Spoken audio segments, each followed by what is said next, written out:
ಒಂದು ಹಸಿರು ಹಳ್ಳಿಯಲ್ಲಿ ಒಂದು ಸಣ್ಣ ಚಿಟ್ಟೆ ಎಂಬ ಹಕ್ಕಿಯು ವಾಸಿಸುತ್ತಿತ್ತು. ಮಳೆಗಾಲ ಸಮೀಪಿಸುತ್ತಿದ್ದರಿಂದ ಅದು ತನ್ನ ಗೂಡನ್ನು ಕಟ್ಟಲು ನಿರ್ಧರಿಸಿತು. ಒಂದು ದೊಡ್ಡ ಮರದ ಕೊಂಬೆಯನ್ನು ಆಯ್ಕೆ ಮಾಡಿಕೊಂಡು ಸಣ್ಣ ಸಣ್ಣ ಹುಲ್ಲಿನ ಕಡ್ಡಿಗಳು ಮತ್ತು ಒಣ ಎಲೆಗಳನ್ನು ತಂದು ಜೋಡಿಸಲು ಆರಂಭಿಸಿತು. ಒಂದು ದಿನ ಪೂರ್ತಿ ಶ್ರಮಿಸಿ ಗೂಡನ್ನು ಅರ್ಧವಾಗಿ ಕಟ್ಟಿತು. ರಾತ್ರಿ ಬಲವಾದ ಗಾಳಿ ಬಂತು. ಬೆಳಗ್ಗೆ ಎದ್ದು ಚಿಟ್ಟೆ ಹಕ್ಕಿಯು ನೋಡಿತು, ಗೂಡು ನೆಲಕ್ಕಿಳಿದು ಹೋಗಿತ್ತು. ಅದು ಕ್ಷಣಕಾಲ ದುಃಖಪಟ್ಟಿತು. ಇಷ್ಟು ಶ್ರಮ ಹಾಕಿ ಮಾಡಿದ ಗೂಡು ವ್ಯರ್ಥವಾಯಿತಲ್ಲ ಎಂದು ಯೋಚಿಸಿತು. ಆದರೆ ತಕ್ಷಣವೇ ಮನಸ್ಸು ಗಟ್ಟಿ ಮಾಡಿಕೊಂಡಿತು. ನಾನು ಮತ್ತೆ ಕಟ್ಟುತ್ತೇನೆ ಎಂದು ನಿರ್ಧರಿಸಿತು. ಮತ್ತೆ ಹುಲ್ಲು ಕಡ್ಡಿ ಎಲೆಗಳನ್ನು ಸೇರಿಸಿತು.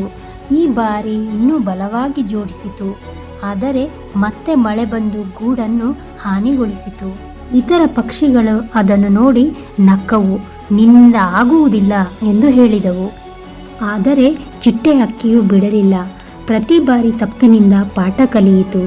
ಗೂಡನ್ನು ಇನ್ನಷ್ಟು ಬಲವಾಗಿ ಕಟ್ಟತೊಡಗಿತು. ಕೊನೆಗೆ 3ನೇ ಬಾರಿ ಕಟ್ಟಿದ ಗೂಡು ಗಾಳಿ ಮಳೆ ಯಾವುದಕ್ಕೂ ಕುಗ್ಗಲಿಲ್ಲ. ಅದು ಬಲವಾಗಿಯೂ ಸುಂದರವಾಗಿಯೂ ನಿಂತಿತ್ತು. ಚಿಟ್ಟೆ ಹಕ್ಕಿಯು ಸಂತೋಷದಿಂದ ತನ್ನ ಗೂಡಿನಲ್ಲಿ ಕುಳಿತಿತು. ಈಗ ಅದಕ್ಕೆ ಒಂದು ಪಾಠ ಸ್ಪಷ್ಟವಾಗಿತ್ತು.